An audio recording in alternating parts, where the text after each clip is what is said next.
Salama daoly androany sika de ndondray raha hiresaka ny mahakasika ny zavanitranga izay teny nanaitra ny maro raha vantany voanandre fa reny mpianakaviana iray izay namono ny zanabadiny rehefa tsy azo ilay zaza izay nateraky ny kibony ka nosamboriny mpitandro ny filaminana moa ity reny mpianakaviana izay namono ny zanabadiny tia tamin'ity herinandro ity ka maro moa naneho hevitra mahakasika an'izay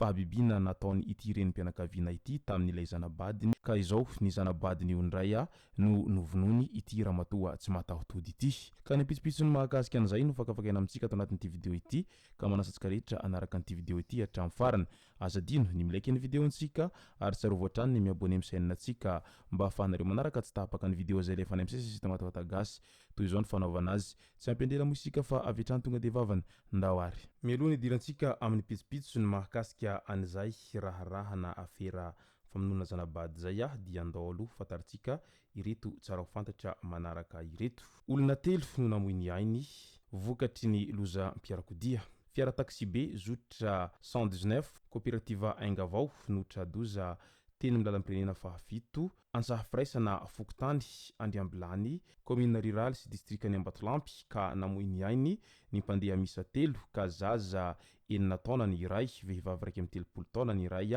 ary ny mpamily ilay fiara marihina fa nanana taratasy fa zao-ndalana kosa nefa izy hanatanteraka ity spesiala izay nataony ity avy namonjy raharaham-pianakaviana tany Antsirabe ary hitodidoha ho any Antananarivo izy izao tradoza izao vokatry ny tsy fahamelona eo am-pamiliana dia tsy tafiditra ny tetezana ilay fiara ka nisidina arabaky-teny avy eny ambony ka latsaka any ambany mpandeha misa 12 kosa no naratra ka nahitana zaza madinika vitsivitsy taoriny fitsaboana haingana natao ireo maratra tao amin'ny hopitaly Ambatolampy dia nisy olona misa 5 tsy maintsy nalefa any amin'ny Hasjera ao Antananarivo renivohitra ao noho n'izao loza mpiarakodia izay nahazo izy ireo izao ka noho izay hafatra ho anareo mpamily dia mailomelo hatrany ary aleo mitandrina toy izay miteradoza tahaka an'izao fa vokatry ny tsy fitandremana kely dia mety hiteradoza ho anao sy ho an'ny hafa izay ary mety afara amin'ny famoizanaina izany tsy fahamelona eo am-pamiliana izay fa ty olona indray dia lehilahy maty andalana no hita lehilahy iray no maty andalana teny Ambohimirary tamin'ny omaly maraina iny tsy hay mazava hoe inona no nahafaty azy efa nalainy BMS moa ny razana ary miandry ny havana mba haka an'izay faty izay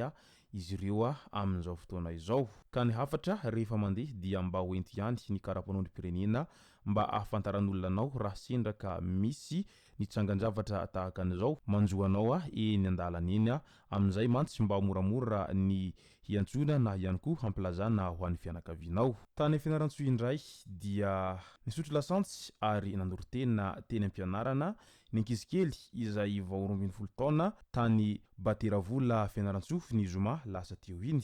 nanana olana tany tokantranony ray aman-dreniny izy ary izay no nahatonga azy nanao an'izao fihetsika izao raha ny nazavain'ny reniny hatrany mitahiry lasantsy ao an-trano mantsy izy ireo ary efa maraina no nahatsikaritra fofona lasantsy ilay reniny saingy tsy tonga saina hoe nararaka ilay zaza tamin'ny tavoangy ka izao nampidodoza azy sy ny mpiara-mianatra amin'ny roa izay nitsoraka avy eny ambony rihana no nitahotra manoloana an'ity tranga izay niseho tany an-tsekoly tany Fianarantsoa ity efa manaraka fitsaboana ireo ankizy telo ireo amin'izao fotoana izao ary efa tsy misy mampiahiahy ny toe-pahasalamana izy ireo ka ny hafatra ho an'ny ray aman-dreny dia araha-maso hatrany ny zaza ary mba afeno tsara ny zavatra izay mety hampidodoza ho an'ny zaza fa ny zaza rehefa tezitra dia tsy mba mandinika lavitra izany ka sao dia miteradoza ho an'ny zanakanareo na ihany koa hiteradoza ho an'ny hafa ao anatin'ny vaovao mampalahelo indray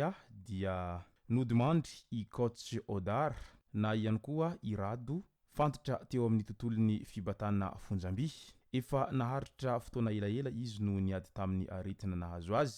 saingy izao lavo izao ny farany. Ka noho izay dia mankahery ny fianakaviana manamanjo izay avy ety amin'ny Ouattouatta gasy amin'izao loza izay nahazo an'ity coach Odara itya ary handriam-piadanana ny maty ary aza misosoka lelontsony ho anareo izay fianakaviana manamanjo manoloana an'izao olana izay mianjady aminareo izao noho ny fahalasana ny ity havana ity. Eo amin'ny resaky ny olany renikely indray dia zazavery izay nangalary ny renikeliny. Samy efa mananjanaka iray avy izy mivady. Vavikely 7 taona zanak'ilay vehivavy ary 7 taona kosa zanak'ilay lehilahy. Monina ao anatin'ny distrikany Arivonimamo izy efatra mianaka kely ireto. Nalefa hakavola tany mahitsy raha vehivavy tamin'ny 20 septambra 2024 ka nentiny ny zaza roa saingy tany dia tsy hita izy ireo. Nitaraina teo anivon'ny brigady Ambatomirahavavy raha lehilahy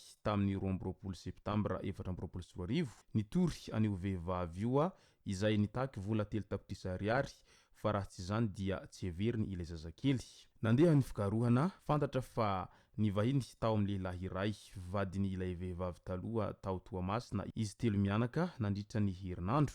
Avy eo nanjavana tsy hita intsony. Natolotry ny fitsarana tao Toamasina io vadiny teo aloha io ary napetraka ho eo ambany fanaraha-maso ny fitsarana ity lehilahy izay vadin'ity vehivavy ity teo aloha izay nivantanan'izy ireo ity. Hita tany 10 pointy ihany ilay zazakely zanak'ilay rangahy tamin'ny 17 oktobra 2024 naterin'olona tao amin'ny brigady 10 pointy ary napetraka ho tazominy masera. Nidina tany 10 pointy ny brigady Ambatomirahavavy ary fantatra fa lasa nandositra indray raha vehivavy rehefa avy nisolokolona tsara sitrapo izay nampiatrano azy 3 mianaka. Marina fa efa nivady nandritra ny 8 volana izy ireo saingy tsy fantatra ilay lehilahy ity akory ny mombamomba io ramatoa naka ny zanan'io. Mbola mitohy arak'izany ny fikarohana ity vehivavy ity ka ny hafatra fantaro ihany ny olona izay ho alena vady fa ny ratsy tsy kely lalana amin'izao fotoana izao ka tsy ampoizina ny olona izay ahavita anao ratsy izay.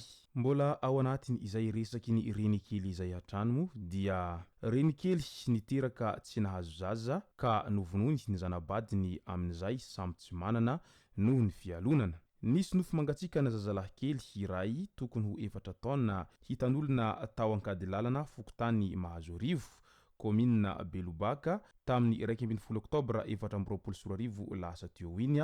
tamin'ny 4:00. Fantatra nefa fa renim-pianakaviana vadin'ilay rain-jaza hita faty ihany no ampangaina ho nanapitra ny ainy ilay zazakely ka nanary izany tany anaty ala. Voavy niteraka io ramatoa io ka tsy azo ilay zanany. Niteraka filonana ho azy ny nitaiza ilay zanaky ny rafivavy ny tao an-tokantrano ka novonoiny arak'izany ilay zaza amin'izay samy tsy manana. Natolotra ny fampanaovana tamin'ny 12 oktobra moa ity raharaha ity. Fehiny dia misy ny olona tena tsy vanina mihitsy ary izay fialonana zay no tena isan'ny manimba ny olona sasany satria vokatry ny fialonana diso tafahoatra ka lasa manaonao foana ny zavatra tsy tokony atao tahaka an'izao. Izay sy zay moa no masaka azona roso tao anatin'ity vidéo ity tomboky lasy tomboky vavy misaotra antsika rehetra nanaraka an'ity vidéo ity hatramin'ny farany. Azadino ny milaiky ny vidéontsika ary tsarovatra hatrany ny miabone amin'ny chaîne-natsika mba ahafahanareo manaraka tsy tahapaka ny vidéo zay lefa ny amin'ny système Ouattouatta gasy. Tomboky lasy tomboky vavy mangasitraka dia mirary soa.